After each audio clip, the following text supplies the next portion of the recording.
Now, minute attention to me.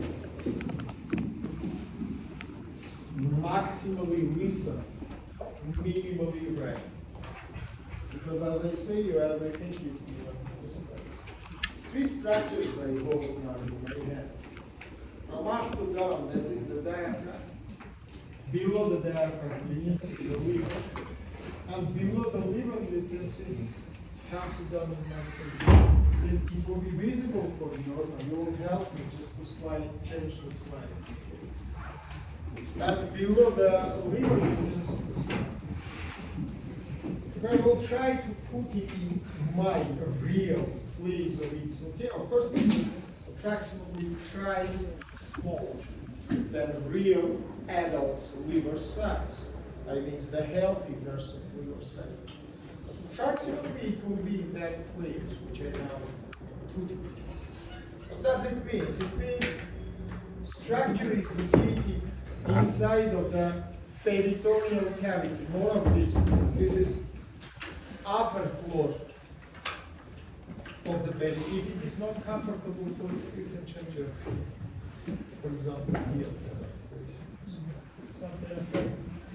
This is so-called, guys, supracolic compartment of the peritoneal cavity. Above that, transverse colon.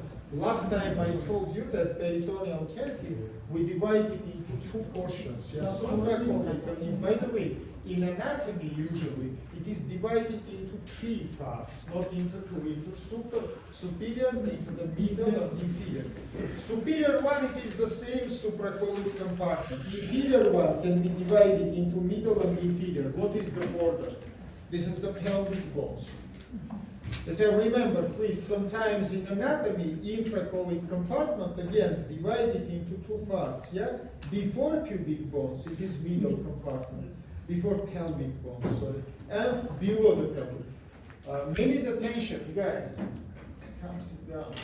Minute attention, guys. I told you before that your peritoneal cavity to down continues up to the linea terminalis. Unfortunately, I didn't take the pelvis, but I think you remember, yeah, that in inner surface of the pelvic bone, we have the round line. How it passed? Superior margin of the pubic symphysis, then exactly linea terminalis, and from posteriorly it is paramantorium, the prominent portion of your sacrum, yeah, upper prominent portion. So above of this imaginary line, not imaginary, real line, we call the great pelvis. Great pelvis, it is the lowest portion of your peritoneal cavity. Let's say in anatomical division, usually it is the lowest third part of the peritoneal cavity.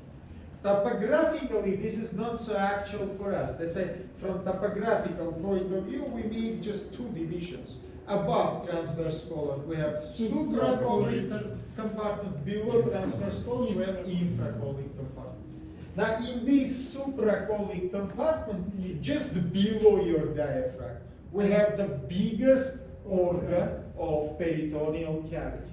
It is liver, generally biggest organ of human body. The weight of the liver approximately 1.5 up to 2 kilograms for the adults. The sizes of the liver, look here please, the biggest size of it from right to left for the adults, it is approximately 20-22 centimeters. The height of the liver from up to down in biggest its part, approximately from 10 up to 15 centimeters. Let's say you understand that this is very big structure, yeah?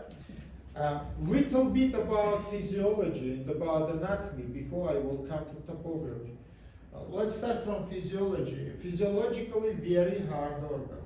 You know that it is made, first of all, the main function of it. It is the detoxification of the blood, which is come from the digestive tract. It is production of the bile. Very important function, you know, bile makes the emulgation of the fats. It is divided fats into the small portions, pieces, which will be possible to absorb after. Except here we have a lot of metabolical processes. For example, here we can reserve some sugars.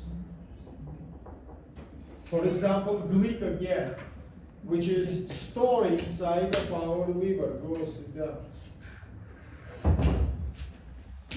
Formation of the, for example, the bilirubin.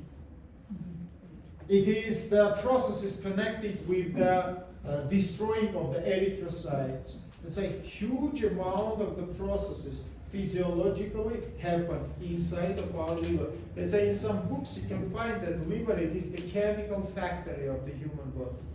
So many substances is productive, conjugated peptides, I don't know, phospholipids, a lot of structures is originated inside of you. Anatomically, liver divided into lots, into divisions, and into segments. I want to remind you that your liver has, first of all, by diaphragmatical surface, and second surface, it is visceral surface. So, liver has two surfaces, anatomically, that is not topography. Biggest surface which you see in front of you, and which is absolutely smooth, we call diaphragmatical surface. Why diaphragmatical surface? Faced to the diaphragm, as you can see now in the picture. It is faced with the diaphragm. They say this is the diaphragmatical surface of the liver, something like this. Stomach is absent here. That is our relation of the diaphragm and liver. Inferiorly to this diaphragm, you can see visceral surface of the liver, which is not smooth, which contains a lot of depressions. It is formed by attachment to the neighboring structures, which I will introduce you with later. Except two surfaces, which I show now for you, the liver has two margins. This is the inferior margin of the liver, which is sharp, and which is made division between diaphragmatical and visceral surfaces. That is posterior surface of the liver, which is smooth and round. Let's say sometimes this posterior surface in some books, by mistake, is called the posterior margin, called the surface. It's called posterior surface, but in reality, this is not the surface, this is the margin. Let's say once again, two surfaces, diaphragmatical, visceral, two margins, inferior and posterior margin of the liver. To remember, it is not so hard. Now let's come to the topography of the liver. What does it mean? We must describe now holotopy, syntopy, skeletotopy. About stratigraphia we don't speak because that is the organ. This is not the wall. Now let's start from the holotopy. What does it mean, holotopy? Holotopy, it means the projectional anatomy. Yeah? We must make projection into the anterior abdominal wall. Now look to me, guys. Liver in anterior abdominal wall projected into two regions. First of all, it is right hypochondric region. Second, it is proper epigastral region.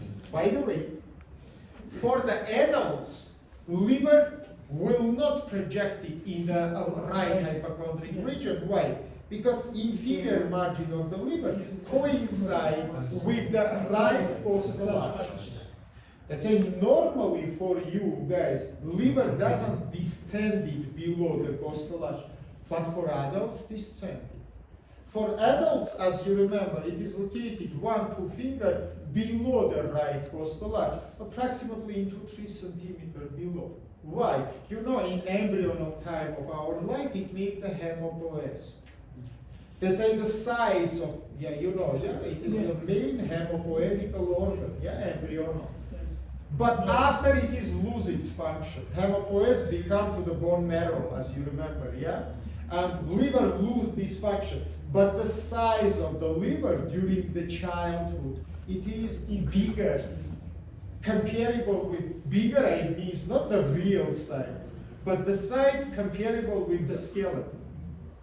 Let's say it is located below the costal arch. After the skeleton start to actively grow, especially in the pubertant time of our life.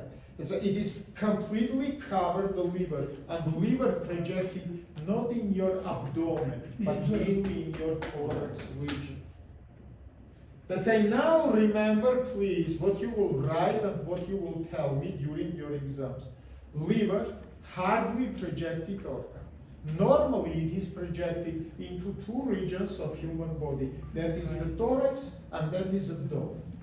By the way, on the abdomen it can be projected in right hypochondric region, especially for childs, and into proper epigastral region for all ages. In the thoracic region it is projected into the anterior inferior thorax. Especially it is the right side and little bit in the left for the left lobe. Projectionally, we must to mention superior and inferior margins of the liver. Now look here please. The most highest point of the liver during the deepest, possible deepest exhalation, if I will be possible deepest exhalation, my diaphragm will go through upwards, and little after you will see that liver by many ligaments connected with the diaphragm. Then your diaphragm goes to up, liver together with diaphragm also goes to upwards. Now look to me and don't be confused. The most highest point of your right lobe of the liver during the deepest exhalation come up to the level of fourth intercostal space by middle clavicular line. Right middle clavicular. Look, I show for you the level of my fourth intercostal space by my middle clavicular line. If I will make deepest exhalation, uppermost point of my liver will come up to this point. Uppermost point of left lobe of the liver by left parasternal line can come up to the level of fifth rib. Let's say this is the uppermost point of left lobe, that is the uppermost point of the right lobe. During the deepest exhalation, again I say you. In the time of the normal breathing, usually both these points located one rib below. And right one and left one, because you don't make so deep exhalation. Very well. Now, borders of inferior margin of the liver. Minute attention to me. By right middle axillary line, normally, it is located on the level of the 10 rib. Then you go to the back by posterior lines. First of all, the scapular line. It is come to the level of 11 rib. Then you come to the level of the paravertebral line. It is goes to the level of 12 rib. Let's say from anterior to posterior, as you can see, inferior margin of the liver descending to downwards. On the level of the right middle clavicular line, it is located approximately on the level of 6th rib. And finally, in the level of the left parasternal line, you can see it goes outwards. It is the level of 5th cartilage. Let's say this is the inferior margin of your liver. Again, remember, please. From holotopy, we come to the second important point. It is the skeletotopy of the liver. Projectional points of superior and inferior margins, I tell you. Now, most important skeletotopy we give for the posterior margin. Not surface, again I say you, posterior margin. Posterior margin located in the level of T11, T12. It is attached to the 11 and 12 thoracic vertebrae. Remember, please, about it. Very well.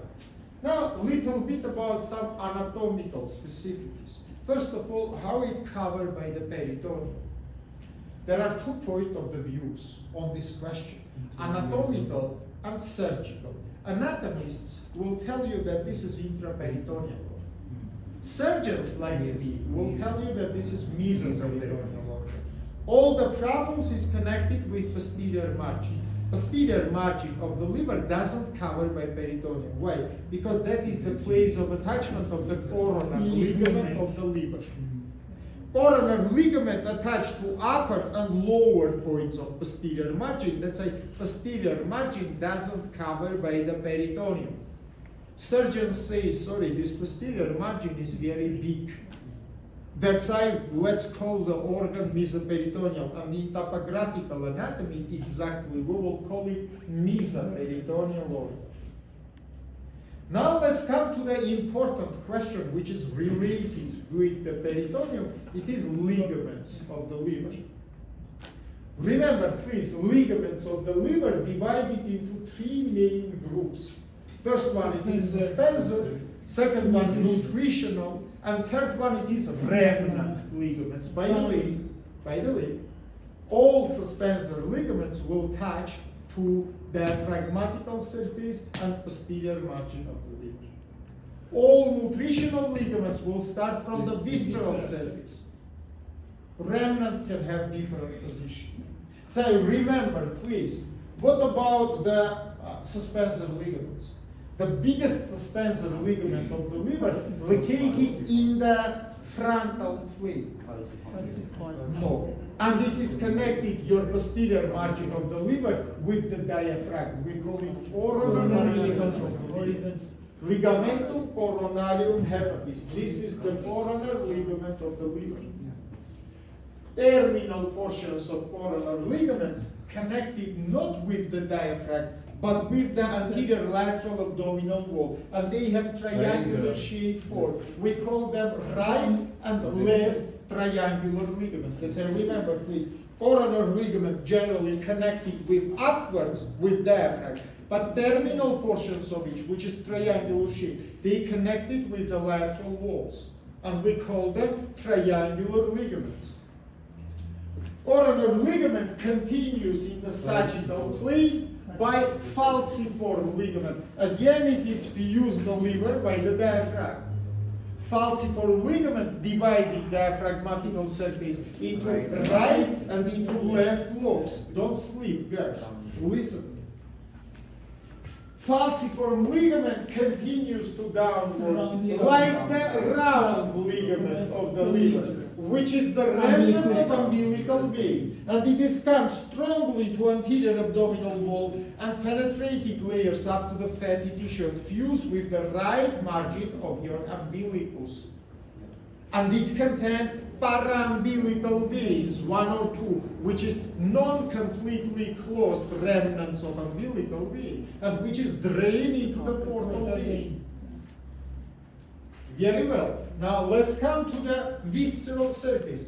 In the visceral surface, mainly, you will see three ligaments, but much more important for us is two. One is come from the porta hepatis, from hilum of the liver to the lesser curvature of the stomach, something like this. And we call it hepatogastric ligament.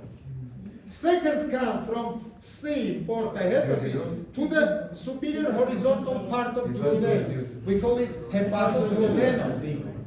These two ligaments forms the main part of the lesser amentum.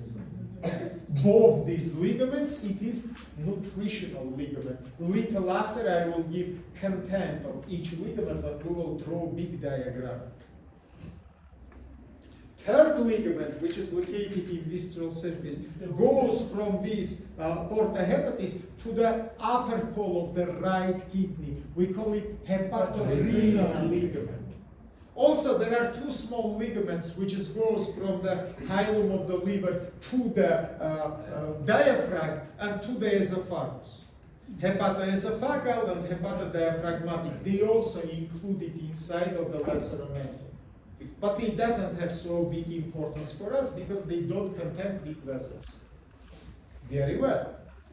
Now let's come to the remnant ligaments of the liver. Two remnant ligaments. First one, it is round ligament, which I showed you several minutes before.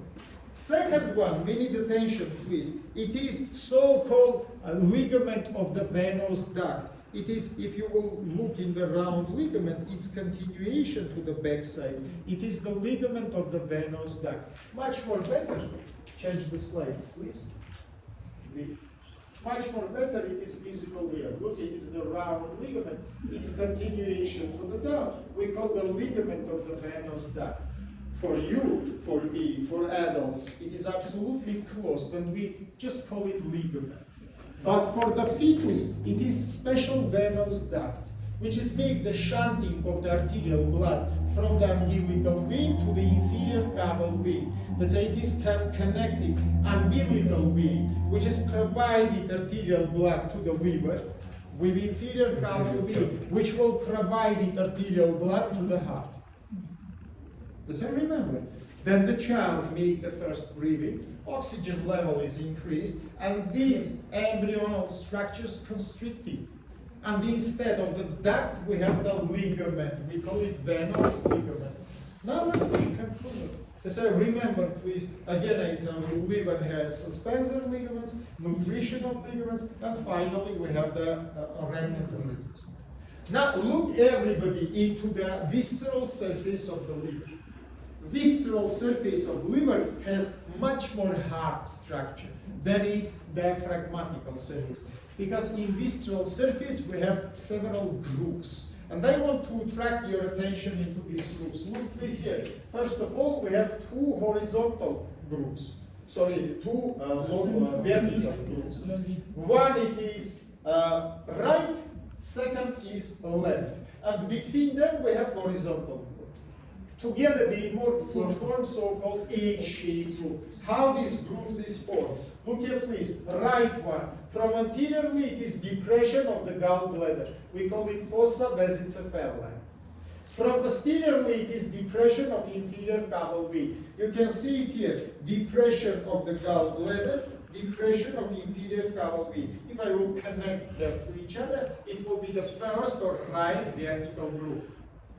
Second vertical groove, anteriorly, forms by round ligament of the liver, posteriorly by venous ligament of the liver. Both I described for you a little bit before.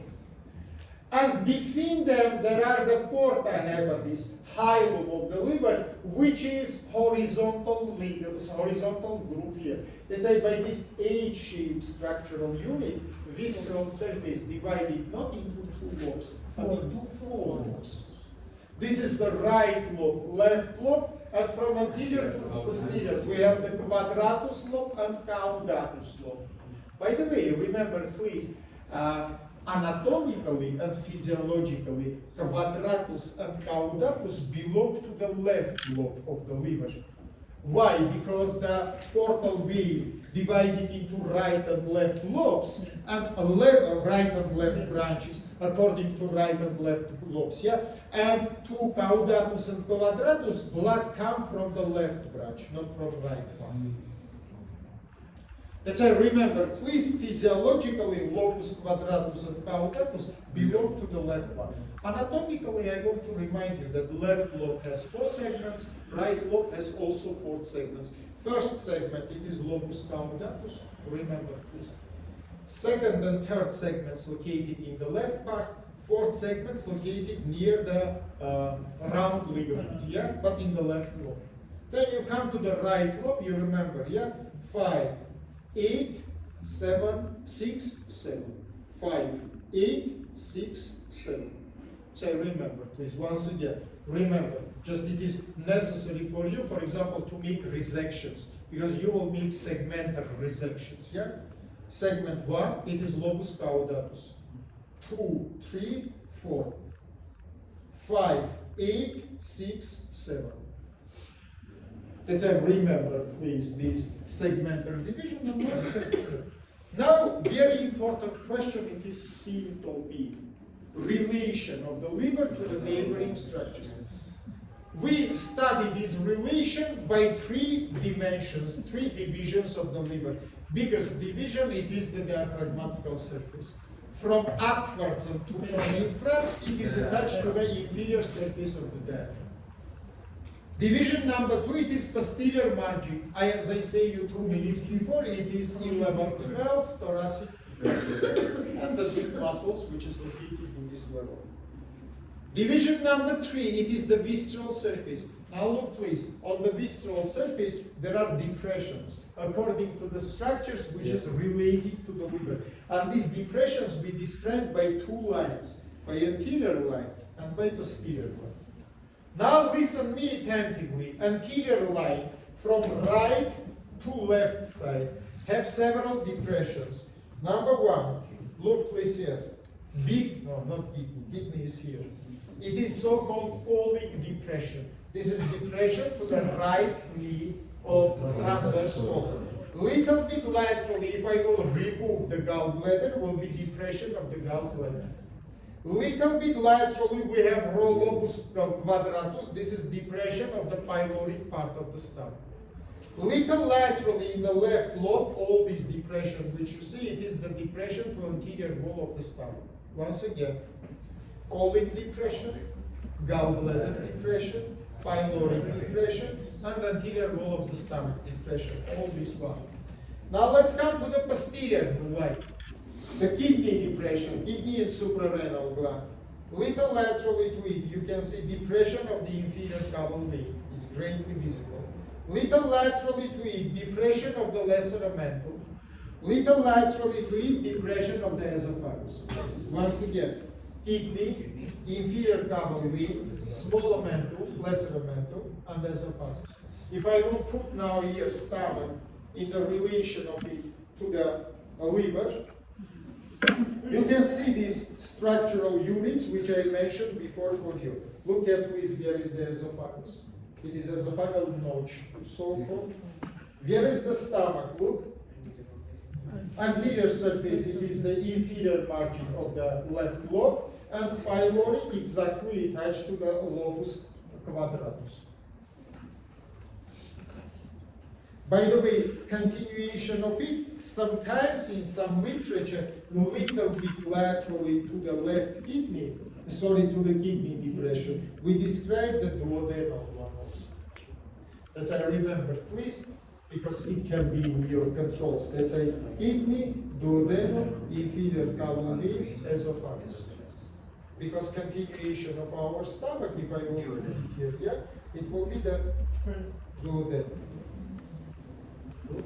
Stomach and duodenum. You can see esophagus and attachment to the inferior surface of the left lobe. Let's say remember, please, once again, by two lines, anterior line and posterior line. Very well. Now write please name of the topic. It is a